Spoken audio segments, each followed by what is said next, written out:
Filipinas marrying South Korean men. Now, the Korean government, cognizant of the problems accompanied by the increase of multicultural marriages, enacted a policy enforced on September 22, 2008 called the Support for Multicultural Families Act, establishing the Multicultural Family Support Centers to provide one-stop services customized for the needs of multicultural families. So 5 years after its implementation, an evaluation has been made to explore the contributions of the different services offered at the Multicultural Family Support Centers toward the integration and cultural education of women migrants. 22 Filipino women from different cities all over Korea, with ages ranging from 31 to 40, were married to Korean men whose ages ranging from 40 to 54 years old were interviewed. So you can imagine the age gap, average of 10 to 15 years age gap. So majority of them live with their in-laws, specifically with their mothers-in-law, and most of them have reached the college or university level in the Philippines or high school, and majority have jobs because they have their families, help their families back in the Philippines financially, and that's one of the reasons, the push factors why they marry Korean men. So all of them got the information about the centers from the Commission on Filipinos Overseas in the Philippines, and when they are in Korea, they get the information about the centers from the immigration office in Korea, of course from their friends who, who motivated them or encouraged them to marry Korean men, and of course their relatives, and from books and brochures available in South Korea. Now, the women migrants realized that since they are not Koreans, they have to learn the language so that when they encounter any problem, they would know what to do. Of course, their friends, their relatives, husbands, and in-laws motivated them as well to participate. The women migrants joined in the Korean language classes, tours, and trips to the historical and traditional places in Korea, culture and life program, and the lectures and seminars conducted by the Korean immigration. The interpretation and translation services were very helpful in assisting the couples in resolving their conflicts either with their husbands or with their in-laws. The women migrants also availed of the educational services for parents such as child care, safety and sanitation seminars, cooking lessons, and arts and culture classes such as ocarina playing, t-shirt printing, flower making, and the like.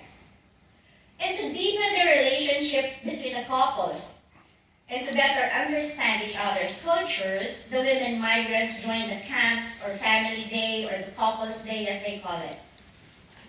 The Multicultural Family Support Centers also offer services to the children such as Korean language and Korean classes.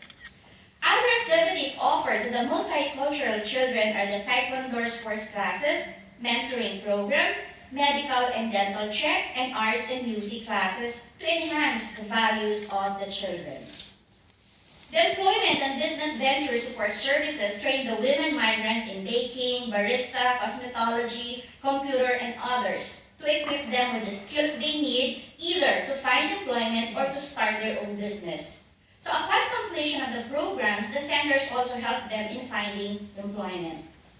By participating in activities such as festivals, singing contests, cultural presentations, and others, they are able to learn the value of Korean culture, and at the same time they have the opportunity to share their culture with other multicultural women. The women migrants motivated themselves to learn the new culture and environment to be able to express themselves, to be able to survive, and to be able to understand their husbands and parents-in-law. Other motivations considered by the women migrants were services to their to be able to get certificates for citizenship, accessibility of the center, and to get a job. Now, what are the reasons for quitting or for not joining? Pregnancy, that's one reason. Because 1 or 2 years after arrival in Korea, they get pregnant immediately, and so they have to take care of their children as well as the distance from their houses. That's very difficult. And of course, another reason for quitting or not joining or participating in the activities are they're now busy with house chores, and at the same time, the schedules of their husbands do not fit with the schedules of the center, even their own schedules, because they're very busy. Some policies also cannot be followed by the multicultural women because they are sometimes very strict in terms of policies. Now, other family members also participate. They involve in several activities. But the problem is sometimes the husband is not willing to participate. Why? Because of schedules, and the mothers-in-law are also very busy and they're too old, like maybe 85 or 90 years old, so they cannot go to the centers and participate anymore. Now, what are the learnings or the benefits that they gain from the services? Okay? First of all, they were able to get the proficiency in speaking the language, and at the same time, speaking, writing, and also they're able to learn about the culture of South Korea.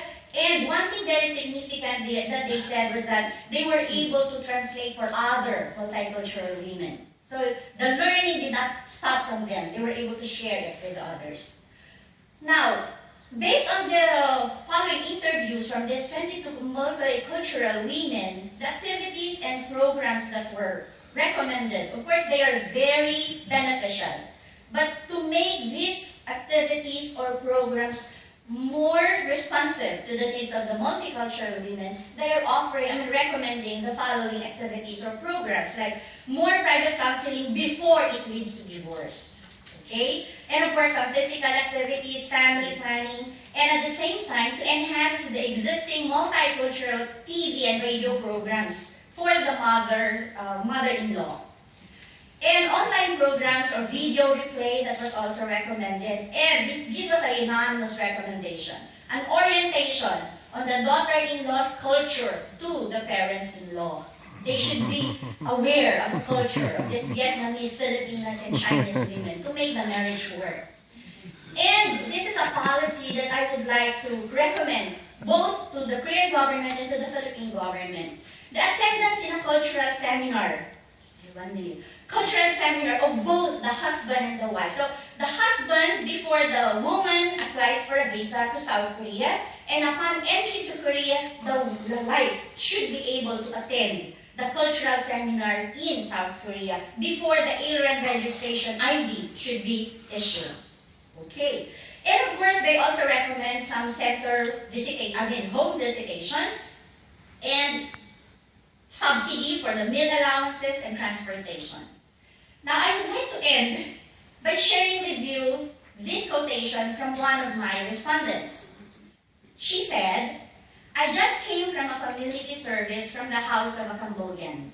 We helped her clean her house. We are not the only ones they are serving. We also render services to others. It's our way of showing them how thankful we are for all the help they gave us. They are helping us, we are also helping them at the same time." So it shows that Filipinos, wherever we are still, the spirit of volunteerism, helping each other, and the debt of gratitude is there. So we are helped, we help others as well. So with that, thank you very much. Maraming salamat po. Kamsahamnida.